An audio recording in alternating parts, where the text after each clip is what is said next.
लाडके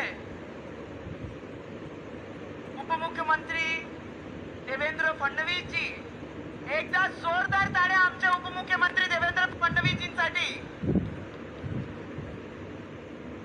आणि ज्या मतदारसंघामध्ये आज आम्ही आदरणीय प्राईम मिनिस्टरजींची ही सभा करताय, असे आमचे रामदास तडस साहेब, आमचे सगळे आमदार या मंचावर उपस्थित, आमचे अमरावतीचे राज्यसभाचे मेंबर बोंडे साहेब, जिल्ह्याचे अध्यक्ष, शहरचे अध्यक्ष, सगळ्यांना मनापासून मी नमस्कार करते। आणि माझे मायबाप जेवढेही अमरावतीवरनं आणि वर्धा लोकसभा मतदारसंघाचे जेवढेही मायबाप इथे उपस्थित आहे, सगळ्यांना मनापासून राम राम। एकदा जोरदार जय श्रीराम हे आवाज आहे।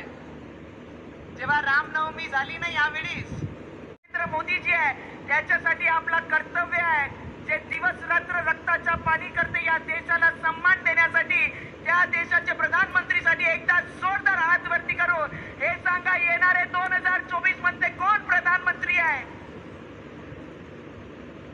असे प्राईम मिनिस्टर जी, जे एक अपक्ष व्यक्तीला अमरावती मतदारसंघामध्ये टेक्सटाईल पार्क, पूर्ण महाराष्ट्रामध्ये एक ठिकाणी टेक्सटाईल पार्क देतात, आमचे अमरावती मतदारसंघामध्ये विमानतळ देतात, साऊथ एशियाची सगळ्यात मोठी पायलट ट्रेनिंग अकॅडमी देतात, आमचे मतदारसंघामध्ये स्काय वॉक देतात, केबल कार देतात। मला वाटते शेतकऱ्यांना सन्मान निधी पैसे सन्मान म्हणून वर्षाचे त्यांच्या अकाउंट मध्ये कोणीही एजंट मोदीजींनी मदत सोडलेले नाही।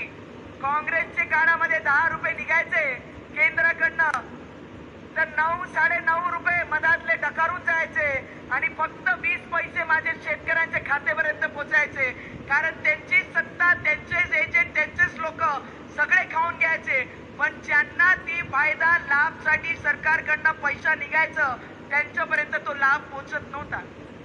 त्या विदर्भाला देवेंद्रजी, आमचे दादांना मनापासून अभिनंदन करते, धन्यवाद करते की जेव्हापासून देवेंद्र साहेब 2014 मध्ये मुख्यमंत्री झाले, विदर्भ सुद्धा एक क्षेत्र आहे, महाराष्ट्राचा एक अंग आहे।